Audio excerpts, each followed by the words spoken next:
Namaste, dear friends. Today's our topic is to design a built-up column which is placed back to back with a batten system. And then in this particular problem, we are going to see how to provide welded connections for the battens. The typical problem we are considering with respect to the design of steel structures by using IS 800 2007. So for today's problem, our problem statement is a design of built-up column which is placed back to back, and we need to provide here batten system with the welded connections. The height of column is 6 meters, which is restrained in a position and not in direction at both the end. It means both the ends are hinged. Then factored load which is transferred through the column is a 1200 kilonewton. That is we need to consider while designing the column, and the steel of grade is Fe410. The similar problem we can refer in a book Limit State Design of Steel Structures by S.K. Duggal. So our first step is to write the given data. So here from the problem we can write over here that for steel of grade Fe410, Fe is a 410 Newton per mm square, Fy is a 250 Newton per mm square, gamma M0, gamma M1, gamma MW as per the specifications given in IS 800 2007. And here from our problem we can take the axial compressive load in kilonewton as 1200 kilonewtons. Length of column which is given as a 6 meter, that is 6000 mm. Now the effective length of column we can take from the clause 7.2.2 page number 45 as a K into L. So here as the column is hinged, so the multiplying factor K has a value 1. So 1 into 6000. So the effective length of column is a 6000 mm itself. Now for calculating the required area, we need to assume the axial compressive stresses. So in case of built up column, we are assuming it as a 150 Newton per mm square, which is mentioned over here. And we know the particular formula PD is equal to A into FCD, which gives the strength of column.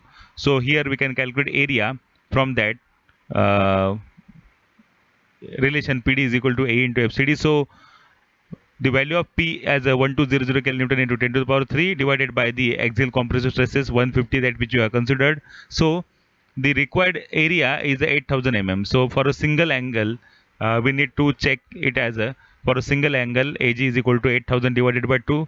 So the required area for a single channel is a 4000 mm square. So we can provide from IS 800 2007, we can take some values also from the steel table.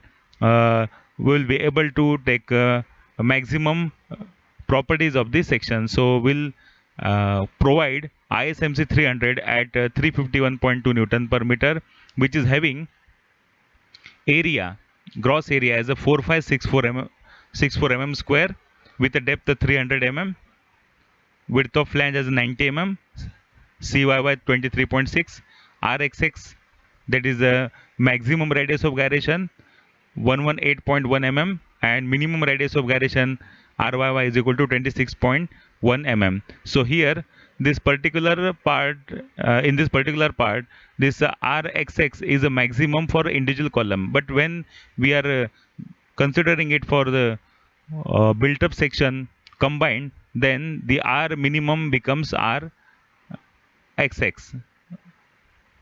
Now the moment of inertia with respect to XX and IYY, which is mentioned over here. So the area which we have provided is equal to, so 2 into 4564, which is a 9128 mm square, which is higher than the required, that is 8000 mm square. Now our next step is to check the strength of the column. So lambda E, that is the effective slender ratio, we can calculate by considering RXX as a R minimum. As per clause 7.7.1.4, we can write over here lambda E is equal to 1.1 into KL upon R minimum. So this 10% increment we are considering whenever we are designing the built up column with the battens. So 1.1 into 6000 divided by 118.1. So the lambda E, the value of lambda E, which we are getting it as a 55.88. So we are having value lambda is equal to 55.88, then Fy 250 Newton per mm square, and from clause 7.1.2.2 table number 10, the buckling class for a built up section, buckling class for any built up section, we are assuming it as a C. So from that, so you can see, if you are observing the table number 9, design compressive stresses FCD for a column buckling class C, clause number 7.1.2.1, then corresponding value for lambda E as upper limit is 60 and lower limit is 50. So for 50 we are getting value 183, FCD as a 183, corresponding to the Fy equals to 250 Newton per mm square, and for 60 it is 168, which is written over here. So after interpolation we are getting FCD as a 174.1. So the axial compressive stresses, we are getting it as a 174.8 Newton per mm square. So the strength of column, that we are getting it as a 1589 kilonewton, which is greater than the design capacity of the design force of the column. So it is a design capacity 1589 kilonewton and this is a design force 1200 kilonewton. So sufficiently we can say here it is okay. Now our next step is to calculate the required spacing. As these columns, two channel sections are placed back to back, so the distance between two waves, we are assuming it as a spacing. So here in this particular problem we are assuming that moment of inertia about x-axis is equal to moment of inertia about y-axis. So equating both the moment of inertias, so multiplying it it by 2, because we are providing two channel sections over here. So the shifted axis is a BB, and this horizontal axis we are assuming as the x axis. So 2 into Ixx equals to 2 in bracket Iyy plus A into S by 2 plus Cyy. So here the spacing is nothing but the distance between two waves, and here particularly for this section, this S by 2 plus Cyy we are getting it because we are adding this distance after the wave up to this particular junction where we are calculating the distance of the CG of individual section. So from this center to this y-axis. So here we are getting the formula S by 2 plus Cyy. When we are providing such a channels face to face, then in this formula this sign becomes minus. So after putting all this value, we are getting spacing as a 183.1 mm.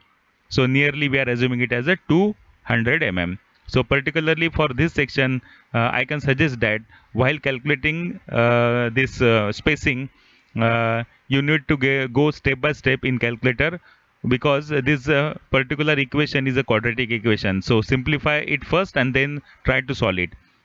Otherwise, if you are directly putting the values in the equation in the calculator, then sometimes it gives the wrong value. So it is better to solve step by step, then we'll get the actual answer. So S is equal to 183.1, and that which we are assuming it as a 200 mm. So for our problem, the spacing will be 200 mm. Now here we are interested to calculate spacing between battens. Now here the spacing between battens we can calculate by using these two relations. So here C by RYY should be less than 0.7 into lambda E. This is a relation. So this C is nothing but the spacing, RYY is related to the individual section, moment of inertia of individual section, and lambda is the effective slenderness ratio. So here we are considering this particular parameter with respect to this spacing C, and this individual column which is forming over here. Now after equating the values, we are getting C as a 1020 mm, and from the second relation, C by RYY must be less than 50, and these particular values are mentioned in IS 807 2007, clause number 7.7.3, page number 51.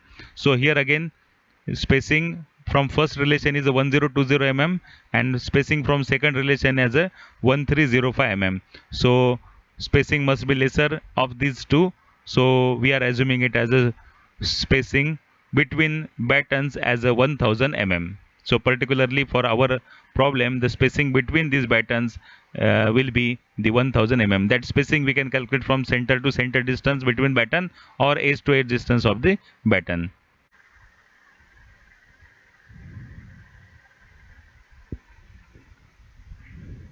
Now in this part we'll see how to determine the size of battens. So here to calculate overall depth of the end battens, as per IS 800 2007 clause number 7.7.2.3, the overall depth is nothing but the effective depth of the batten. Whereas in case of bolted connections, we are considering overall depth of the end battens is equal to effective depth of end battens plus two edge distances. So here in this particular formula, we need to add two edge distances.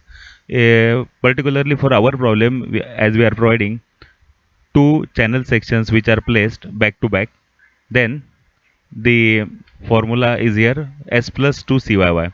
Otherwise, when we are providing such a sections face to face, then this formula becomes S minus 2 CYY. So particularly you need to keep in mind that this formula changes with respect to the position of channel sections which we are going to provide. Now here after putting all these value, we are getting it as a 247.2, that is nearly equals to 250 mm.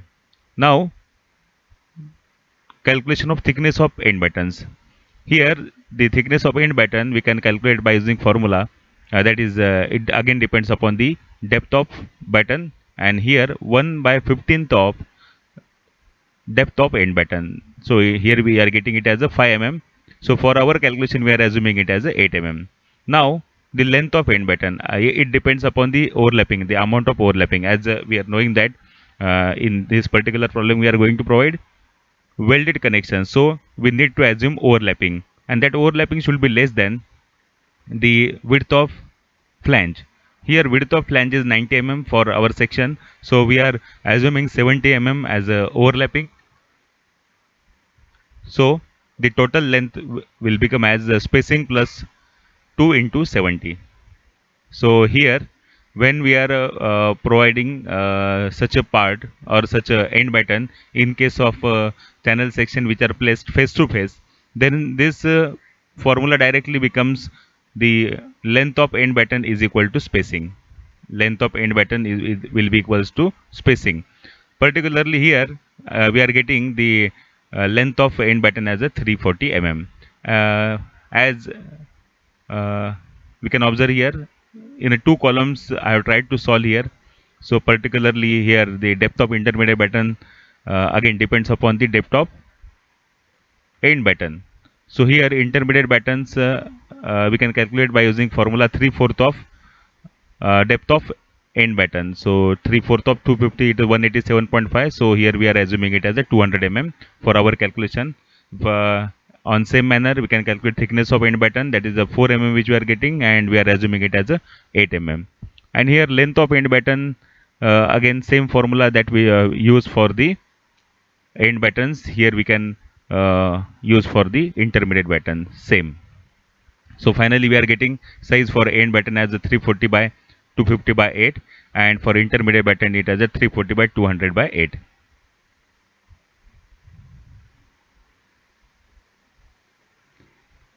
Okay, so we have provided now the size of end battens and intermediate battens. So here, particularly in this part, we'll see how to check its feasibility. So the forces which are acting on end batten are as transverse shear force Vt and the longitudinal shear force Vb, and again the third part is a moment which is acting on that batten. So Vt we can calculate by considering the 2.5% of the axial compressive force, and that which are getting it as a 30 kilonewton, and the longitudinal shear force Vb is equal to Vtc upon Ns. So here particularly here S is a effective length of the batten. So 30 into 10 to the power 3 into 1000 is nothing but the spacing between battens divided by 2 into, and this N is a 2 for the columns which are having two faces for the lessening or battening, and into 200 plus 2 into 70 divided by 2, it means center to center distance between two uh, uh, ends of the batten. And moment we can calculate by using formula VTC upon 2n. So here we are getting it as a 750 7,500 into 10 to the power 3 Newton mm. Now they check for the end batten. So shear stresses we can calculate by using formula VB upon d into t. This d into t is nothing but the cross section of the uh, end batten. So here depth of end batten is 250 and thickness is 8 mm.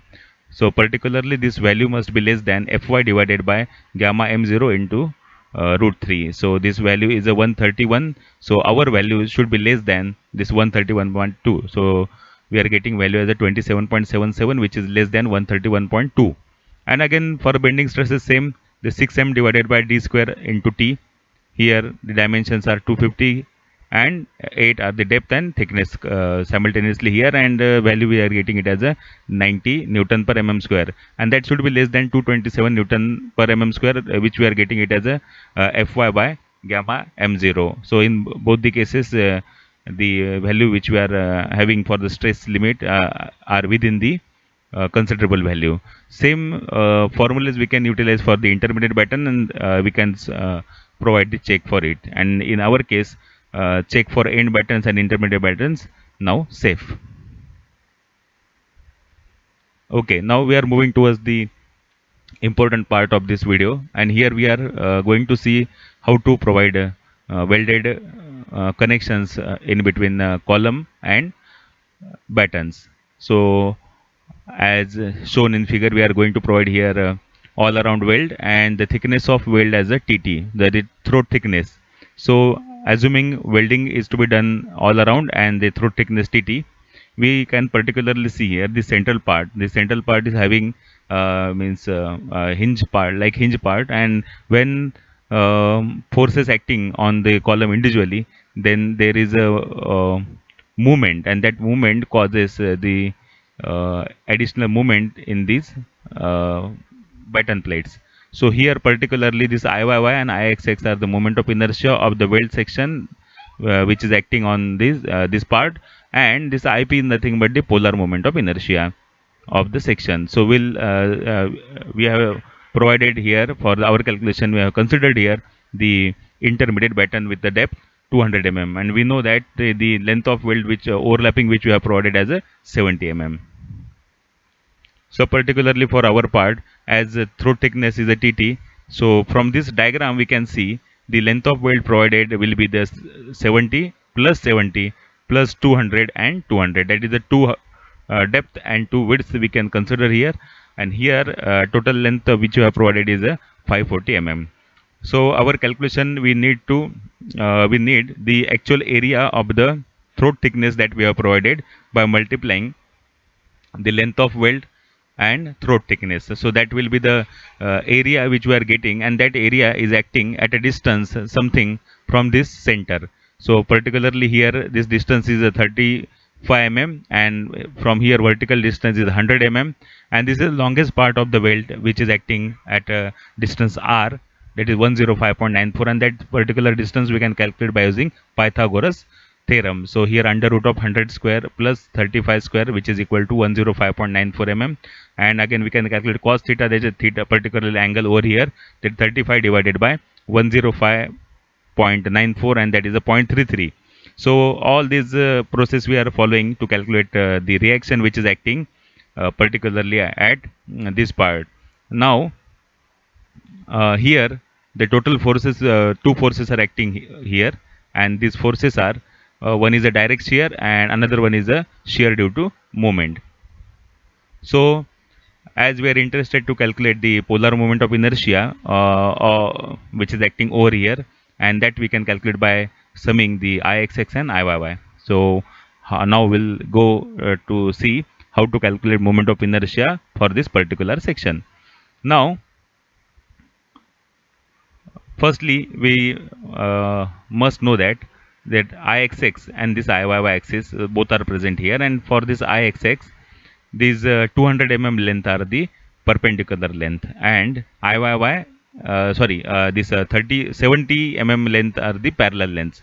So particularly for these two lengths we have to utilize the parallel axis theorem, and for this 200 mm length we have to go with a direct summation for the IXX axis. And when we are calculating IYY, then it becomes IYY,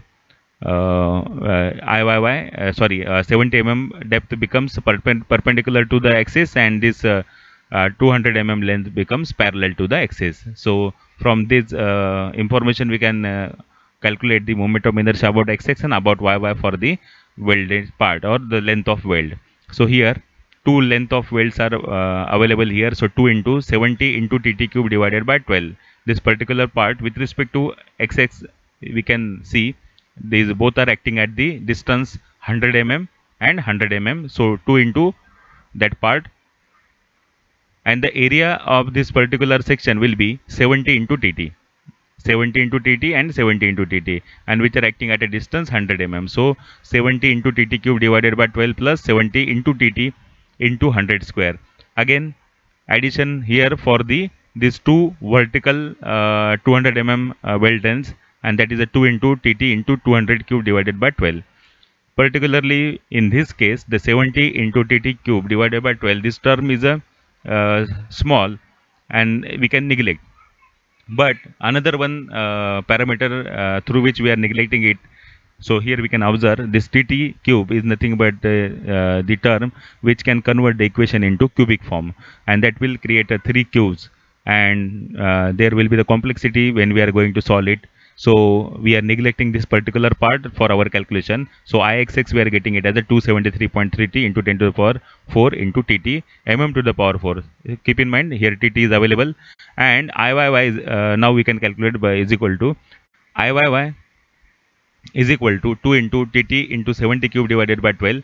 Particularly for our problem, for this y axis, this 70 mm length is a perpendicular length, so directly we are multiplying it with 2 for the moment of inertia, and this 200 mm length of weld are the parallel to the this y axis. So we need to use the parallel axis theorem, utilize parallel axis theorem. So 200 into tt cube divided by 12 into 200 into tt into 35 square. This 35 is nothing but the distance at which the welds are present. So 200 into tt cube divided by 12 we are neglecting again.